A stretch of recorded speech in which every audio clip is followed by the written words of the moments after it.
Hello everyone. आज के class में हम लोग आर्थिक नियोजन के प्रकार के बारे में चर्चा करेंगे।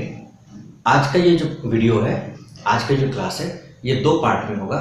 आज हम लोग सिर्फ 8 प्रकार के योजनाओं के बारे में जानेंगे और अगले दिन हम लोग फिर और 6 प्रकार की योजनाओं के बारे में जानेंगे। तो आइए शुरू करते हैं।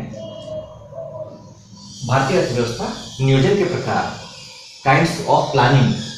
आर्थिक नियोजन के प्रकार, आर्थिक नियोजन कितने प्रकार के होते हैं? तो पहला है इसमें साम्यवादी नियोजन, जिसको कि इंग्लिश में सोशलिस्ट प्लानिंग कहते हैं। साम्यवादी नियोजन जो है, यह निजी क्षेत्र और बाजार व्यवस्था इसमें पूरी तरह से खत्म हो जाती है और सभी आर्थिक निर्णय जो होते हैं वो केंद्रीय संगठन के द्वारा, सरकार के केंद्रीय संगठन के द्वारा लिया जाता है। दूसरा है प्रजातांत्रिक नियोजन यानी डेमोक्रेटिक प्लानिंग। ये बाजार मिश्रित प्रणाली कहलाती है, जिसको कहते हैं बाजार मिश्रित प्रणाली। इसमें राज्य की भूमिका जो होती है वो बाजार तंत्र की पूरक व्यवस्था के रूप में होती है, लेकिन इसमें बाजार तंत्र में राज्य का हस्तक्षेप होता है। तीसरा है निर्देशात्मक नियोजन यानी इंडिकेटिव प्लानिंग। ये क्या होता है कि निजी और सार्वजनिक क्षेत्र के विनियोग, यानी विनियोग इंग्लिश में कहते हैं इन्वेस्टमेंट, निजी क्षेत्र तथा सार्वजनिक क्षेत्र के विनियोग और उत्पादन संबंधी योजनाओं का समन्वयन। और इसमें क्या होता है कि बाजार व्यवस्था पहले के जैसा रहता है। निर्देशात्मक नियोजन में बाजार की व्यवस्था पहले जैसे ही होती है, लेकिन निर्णय की जो प्रक्रिया होती है इसका विकेंद्रीकरण, मतलब इसको डिसेंट्रलाइज कर दिया जाता है। भारत में 8वीं पंचवर्षीय योजना और 1991 के बाद जो नव आर्थिक सुधार की प्रक्रिया आई थी, उसमें इस तरह की योजना को स्वीकार किया गया था। चौथा है आदेशात्मक नियोजन।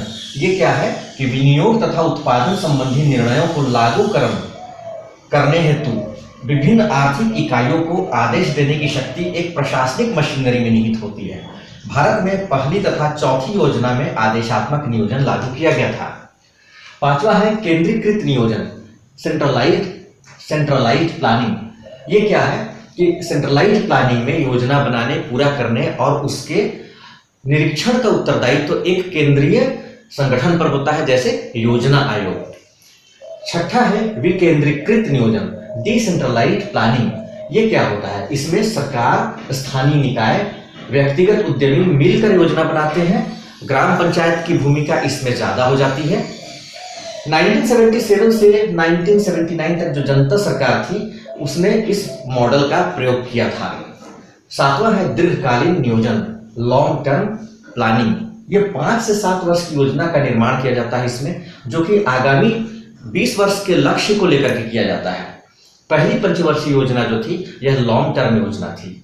8वां है चक्रीय योजना यानी रोलिंग प्लान। ये क्या है कि कोई दीर्घकालीन योजना जो बनती है, दीर्घकालीन योजना में प्रतिवर्ष की योजना के तहत इसको लागू किया जाता है।